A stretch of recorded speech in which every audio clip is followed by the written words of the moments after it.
ရုတ်နိုင်ငံထိုင်းနိုင်ငံနဲ့မြန်မာနိုင်ငံမှာရေကြီးရေရှမ်းမှုတွေဖြစ်ပွားလဲရှိနေပါပြီ။အခုမြန်မာနိုင်ငံမှာ24နာရီတွင်မိုးအရန်ကြီးမှဖြစ်တဲ့အတွက်ရေကြီးရေရှမ်းမှုတွေဖြစ်ပွားနိုင်လို့မိုးစလအပါဝင်မိုးလူသားပညာရှင်ဝင်းနိုင်ကလည်းအရေးပေါ်အသိပေးထားတာကိုလည်းတွေ့ရပါတယ်။ဇွန်လ29ရက်နေ့နဲ့30ရက်နေ့အတွင်းမှာဘင်္ဂလားပင်လယ်အော်မြောက်ပိုင်းဘင်္ဂလားဒေ့ရှ်နိုင်ငံကန်နီပင်လယ်ပြင်မှာ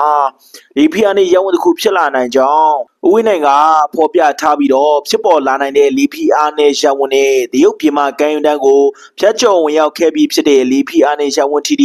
03W ရဲ့အရှိန်သက်ရောက်မှုကြောင့်ဇွန်လ29ရက်နေ့နဲ့30ရက်နေ့များမှာမိုးများနိုင်တဲ့ဒေသတွေကတော့ရခိုင်ပြည်နယ်ကမ်းရိုးတန်းနဲ့မွန်တလင်းတိုင်းကမ်းရိုးတန်းတစ်လျှောက် AR တိုင်းရန်ကုန်တိုင်းပဲခူးတိုင်းမကွေးတိုင်းတော့ပဲရခိုင်ရိုးမတောင်ချေနဲ့ကက်လျက်ရှိတဲ့ဒေသများစကိုင်းတိုင်းထဲပိုင်းကချင်ပြည်နယ်နဲ့ရှမ်းပြည်နယ်မြောက်ပိုင်းအရှေ့ပိုင်းတို့မှာမိုးလွန်ကြီးမှာဖြစ်ကြောင်းဝင်းနိုင်ကဆိုထားပြီးဖြစ်ပါတယ်။တနအီကိုလေတိုက်နှုန်းကမိုင်30လောက်အသင့်အတင့်ရှိနိုင်တယ်လို့ဝင်းနိုင်ကဆိုပြီးမိုးစလာကတော့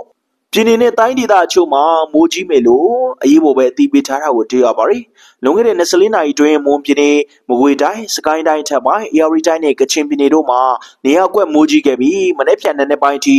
စကိုင်းတိုင်းထပ်ပိုင်း AR တိုင်းကရင်မွန်ရခိုင်နဲ့ရှမ်းပြည်နယ်ရှေ့ပိုင်းတို့မှာနေရာကွက်ပြီးတော့မိုးလွန်ကြီးမှာဖြစ်ကြောင်းမိုးစလာကထုတ်ပြန်ထားပြီးမိုးရေချိန်များအနေနဲ့ကတာမျိုးမှာ9.34လက်မှာပေါင်မျိုးမှာ3.8လက်မှာတရုံမျိုးမှာ3.4လက်မှာမွန်ကြီးမျိုးမှာ3.66လက်မှာဟိုင်းကြီးကျိုးမှာ3.58လက်မှာချောင်းစုံမျိုးမှာ3.46ရေးမျိုးမှာကျတော့3.39လက်မှာနဲ့ကြိုက်ကမီမျိုးမှာ3.19လက်မှာမော်လမြိုင်မျိုးမှာ3.35လက်မှာနဲ့ရှေကျင်းမျိုးမှာ2.9လက်မှာရှိကြကြောင်းဖော်ပြထားတာကိုလည်းတွေ့ရပါတယ်။အိန္ဒိယနိုင်ငံအော်ရီတာပြည်နယ်မြောက်ပိုင်းနဲ့ဆက်ဆက်လေးရှိတဲ့အနောက်ဘင်္ဂလားပြည်နယ်မှာဖြစ်ပေါ်နေတဲ့လီဖီယာနဲ့ရောင်းဝါအာရုံခဲ့ပေမဲ့လေကပလီပြည်လေပြည်နဲ့ဘင်္ဂလားပင်လယ်အော်တို့၌မိုးတုံးလေအားအသင့်အားကောင်းနေတယ်လို့မိုးစလာကဆက်ဆိုပြီးတော့ဒီနေ့နံနက်ပိုင်းမှာလေမိုးမြို့မှာရှိတဲ့ရပ်ကွက်တချို့မှာရေကြီးရှမ်းမှုဖြစ်